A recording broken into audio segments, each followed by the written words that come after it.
Hello, my dear students. I, Devangvi Thakkar, welcome you. Today, we discuss active passive voice part 2.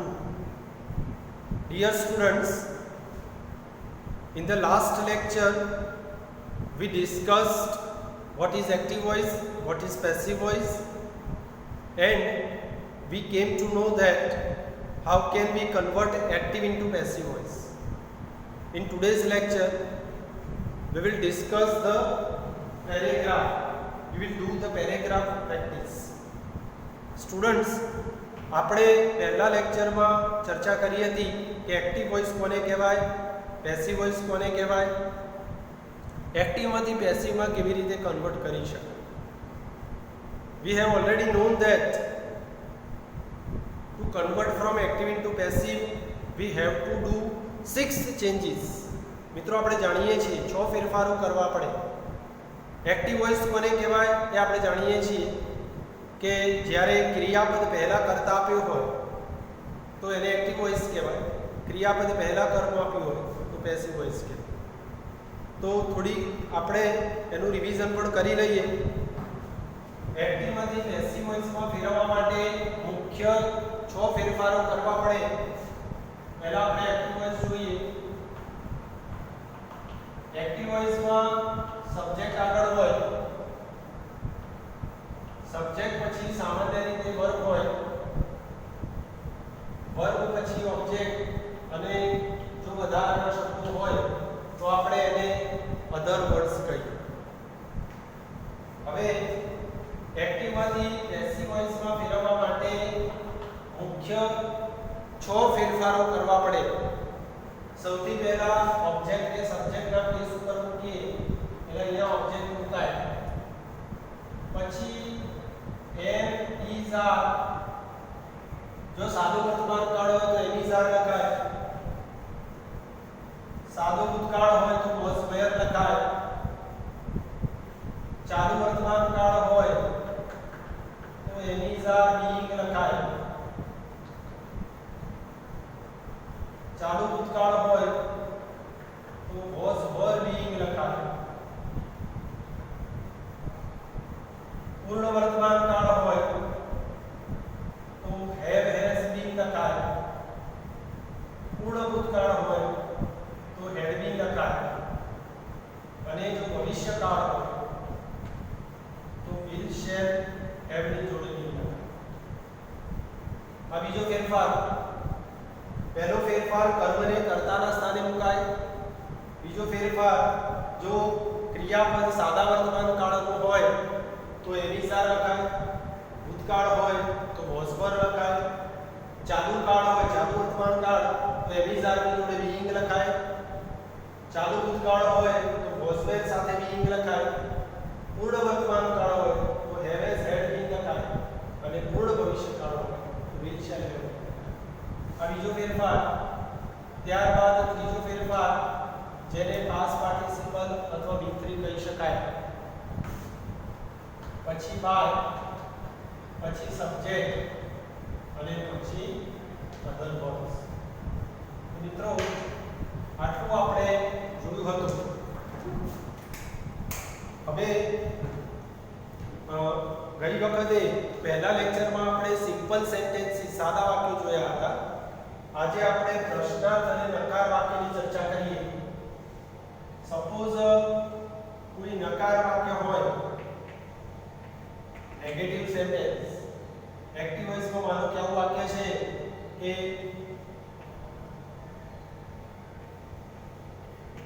I do not take tea. આ negative sentence છે, સાદા વર્તમાન કાળનું નકાર વાક્ય છે. તો જો નકાર વાક્યને એક્ટિવમાંથી પેસિવ વોઇસમાં કન્વર્ટ કરવામાં આવે તો નિયમ પ્રમાણે, જો આ વાક્ય રચના પ્રમાણે આઈ એ કર્તા છે, do not એ નકાર વાક્ય બનાવવા માટે વપરાય છે, take એ વર્બ છે, ટી એ ઓબ્જેક્ટ છે. નિયમો તો બધામાં એક સરખા લાગુ પડે. જો આપણે પેસિવમાં ફેરવવું હોય તો સૌથી પહેલા કર્મને કર્તા બનાવીએ લખીએ ટી ઓબ્જેક્ટ, પછી લખીએ is, પછી નેગેટિવ હોય તો અહીંયા નોટ લખવું પડે, P is not, પછી past participle of the verb, take નું પાસ્ટ પાર્ટિસિપલ શું થશે? ટેકન, પછી લખાશે બાય, અને પછી સબ્જેક્ટ ને ઓબ્જેક્ટ ના પ્લેસ ઉપર લખો એટલે I ની થશે. Tea is not taken by me. આપણે સ્ટુડન્ટ્સ ખાસ એટલું ધ્યાનમાં રાખવાનું કે જ્યારે પણ વાક્યને નકારાત્મક નેગેટિવમાં ફેરવીએ એટલે નોટ અહીંયા એમિઝાર અથવા વોઝ વર આના પછી નોટનો યુઝ કરીએ. નેગેટિવ બનાવવા માટે આ બધા પછી નોટ આ ખાસ યાદ રાખો. હવે માનો કે પ્રશ્ન વાક્ય પૂછાય, જો પ્રશ્ન વાક્ય પૂછાય તો શું કરવું? તો માનો કે કોઈ પ્રશ્ન વાક્ય હોય તો ક્રિયાપદને એટલે ટૂંકમાં આ જે ક્રિયાપદ છે તેને આગળ લખવા પડે. ઉદાહરણ તરીકે આવું વાક્ય છે, Did you attend the meeting? આ પ્રશ્ન વાક્ય છે. આ સાદા ભૂતકાળનું પ્રશ્ન વાક્ય છે. સાદા ભૂતકાળમાં પ્રશ્ન વાક્ય બનાવવા માટે did વાક્યની શરૂઆતમાં મુકાય. બાકી બધું સેમ છે. You is the subject, attend is the verb, the meeting is the object. હવે જો આ વાક્યને આપણે પેસિવમાં ફેરવવું હોય તો કર્મને કર્તાના સ્થાને મૂકીએ, પરંતુ પ્રશ્ન વાક્યમાં સ્ટુડન્ટ્સ ખાસ ધ્યાન રાખીએ કે પ્રશ્ન વાક્યમાં એમિઝાર વોઝ વેર આગળ લખાય. સાદા ભૂતકાળમાં વોઝ અને વેર નો ઉપયોગ થાય તો અહીંયા વોઝ અથવા વર આગળ લખાય. તો સ્ટુડન્ટ્સ મીટિંગ પ્રમાણે વોઝ અથવા વર લખીએ તો મીટિંગ પ્રમાણે પહેલા લખીશું વોઝ, પછી ધ મીટિંગ, બાકી બધું સેમ છે. વોઝ પછી the meeting, past participle, attend નું પાસ્ટ પાર્ટિસિપલ થાય અટેન્ડેડ, પછી બાય, યુ. આપણે બોલવામાં આ રીતે લખીએ વોઝ, બોલવામાં આ રીતે ઉપયોગ કરીએ was the meeting attended by you. ભાર મૂકવામાં આવે પ્રશ્ન વાક્યમાં તો પ્રશ્ન વાક્યમાં વોઝ અથવા વર આગળ લખાય છે. હવે જો કેટલીક વાર WH ક્વેશ્ચન પૂછાય તો WH ક્વેશ્ચન ત્યાં ને ત્યાં જ લખાય. ઉદાહરણ તરીકે સપોઝ કોઈ આવું હોય, આવું વાક્ય હોય, when will you give the exam? When will you give the exam? આ when WH ક્વેશ્ચન છે ત્યારે ત્યાં લખીશું. જો આ વાક્યને પેસિવમાં ફેરવવું હોય તો when will નો will લખાશે. પછી એક્ઝામ છે, એક્ઝામ એ કર્મ છે તો કર્મને કર્તાના સ્થાને મૂકીશું. when will the exam, પછી be લખશું. આપણે જાણીએ છીએ કે be, shall, can, could, may, might આવા સહાયકારક ક્રિયાપદને ના પેસિવ વોઇસમાં be નો યુઝ થાય. તો જવાબમાં લખીશું when will the exam be given by you? When will the exam be given by you? તો પ્રશ્ન વાક્ય હોય તો મિત્રો ખાસ એટલું યાદ રાખવાનું કે આ જે સહાયકારક ક્રિયાપદો છે will, can, could, was, were, have, has, been આ બધા ઓક્સિલરી વર્બ છે તે કર્તાની આગળ મુકાય. એટલે જે કર્મને કર્તા બનાવીએ છીએ તેની આગળ મુકાય. ખાલી ક્રમમાં ફેરફાર કરવાનો છે એ આપણે ખાસ ધ્યાન રાખીશું. માનો કે હુંથી પ્રશ્ન પૂછ્યો છે, પોતે કર્તા છે. ફોર એક્ઝામ્પલ આવું છે, who broke the glass?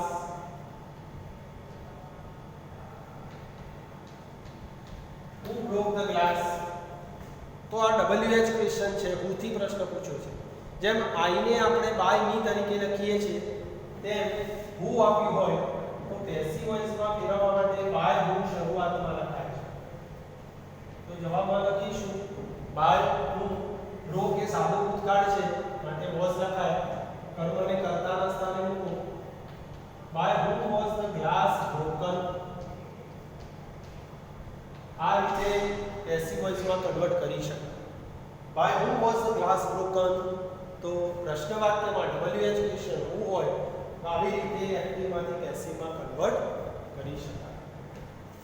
જેમ હું કર્તા માટે વાપરી શકાય તેમ વોટમાં કર્મ ના વોટમાં કર્મ હોય નહીં તો વોટ વાળું જો વાક્ય હોય તો આવું હોઈ શકે. What have you bought?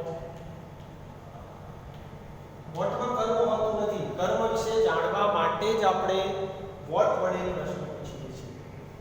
તો જો આને આપણે પેસિવ વોઇસમાં ફેરવવું હોય તો આ રીતે લખાય વોટ. હેવ વોટ છે તો હેવ બીન અથવા હેઝ બીન લખાય. પૂર્ણ વર્તમાન કાળ છે.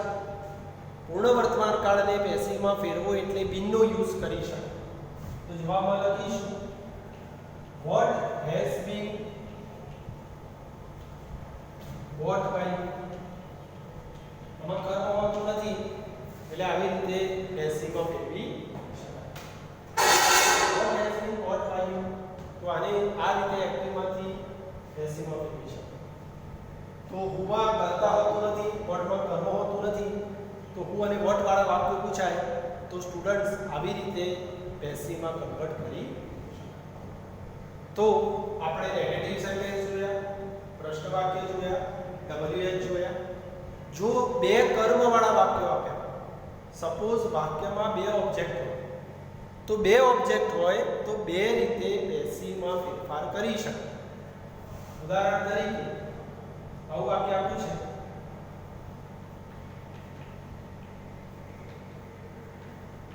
Mr. Mehta teaches us English. Mr. Mehta teaches us English. Mr. Mehta અમને ઇંગ્લિશ ભણાવે છે. તો આમાં Mr. Mehta એ સબ્જેક્ટ છે, teach એ વર્બ છે. અહીંયા બે ઓબ્જેક્ટ આપેલા છે. Here there are two objects. આ ઓબ્જેક્ટ 1 છે, આ ઓબ્જેક્ટ 2 છે. જો વાક્યમાં બે કર્મ આપ્યા હોય તો બે રીતે પેસિવમાં કન્વર્ટ કરી શકાય. બેમાંથી કોઈ પણ એક આન્સર લખી શકાય. જો હસને કરતા બનાવો તો બી થાય. આ સાદો વર્તમાન કાળ છે માટે આ લખાય we are taught English by Mr. Mehta. એક જવાબ આ રીતે we are taught English by Mr. Mehta.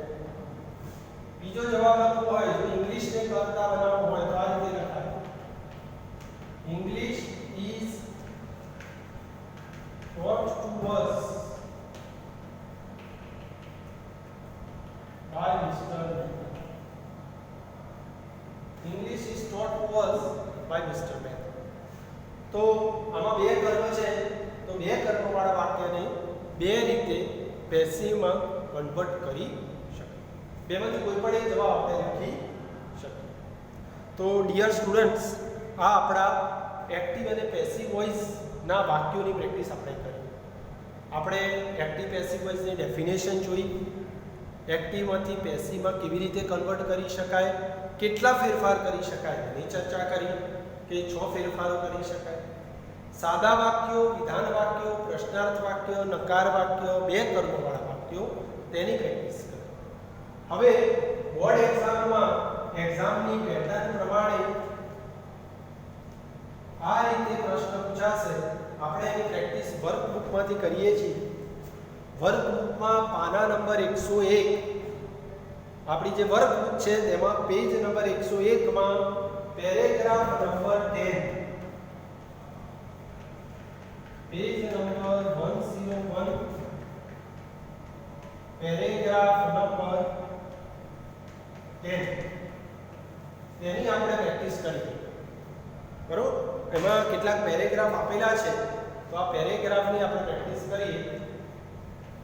બોર્ડની પરીક્ષામાં, સ્કૂલની પરીક્ષામાં આવી રીતે પેરેગ્રાફ આપશે. તે પેરેગ્રાફને તમારે પેસિવમાં કન્વર્ટ કરવાનું પૂછાશે. For example, the question is Walt studied cartooning. Walt is the subject, studied એ સાદું ભૂતકાળનું ક્રિયાપદ, cartooning એ કર્મ. તો આપણે એને પેસિવમાં ફેરવી પેસિવનો આન્સર આવશે cartooning was studied by Walt. Cartooning was studied by Walt. તો કાર્ટૂનિંગ એ કર્મ છે, પછી વોઝ લખ્યું, સ્ટડીડ પછી બાય અને કર્મ. બીજું વાક્ય આપ્યું છે he started a little animated cartoon company. તો એમાં he એ કર્તા છે, started એ ક્રિયાપદનું ભૂતકાળનું રૂપ છે અને એ little animated cartoon company એ કર્મ છે. તેને કર્તા બનાવીએ a little animated cartoon company. આ કર્મને કરતા બનાવીએ, સાદું ભૂતકાળ છે માટે વોઝ લખીએ. a little cartoon animated cartoon company was started by him. આ રીતે બીજા વાક્યને પેસિવમાં ફેરફાર કરી શકીએ. Now the third sentence, he borrowed some money from his uncle. તો આપણે આન્સર લખીએ, એમાં he એ કર્તા છે, borrowed એ ક્રિયાપદનું ભૂતકાળનું રૂપ છે, some money એ કર્મ છે. તો some money ને કર્તા બનાવીએ, જવાબ લખીશું some money was borrowed from his uncle by him. Some money was borrowed from his uncle, from his uncle by him. તો વિદ્યાર્થીઓ, આવી રીતે એક્ટિવ વોઇસનો પેરેગ્રાફ આપ્યો હશે, પેસિવ વોઇસમાં કન્વર્ટ કરી શકાય. આપણે પ્રેક્ટિસ કરી છે પેજ નંબર 101 પેરેગ્રાફ નંબર 10. તો વિદ્યાર્થીઓ, બીજા કેટલાક પેરેગ્રાફ આપેલા છે, તેની તમારે સેલ્ફ પ્રેક્ટિસ કરવાની છે. તેના આન્સર સોલ્વ કરી અને હું તમને મોકલી આપીશ. તો મિત્રો, આજનો આ ટોપિક હતો. આપણે એક્ટિવ પેસિવ વોઇસ શીખ્યા. એના નિયમોને ખાસ ધ્યાનમાં રાખવા, એના સ્ટ્રક્ચરને ફોલો કરવા, વાક્યો તેમજ પેરેગ્રાફની પ્રોપર પ્રેક્ટિસ કરવી.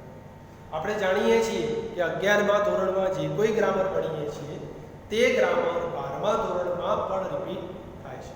તો ખાસ વિદ્યાર્થીઓ પ્રેક્ટિસ કરો, બરોબર, અને એમાં વધારે ને વધારે પુનરાવર્તન. ઠીક છે?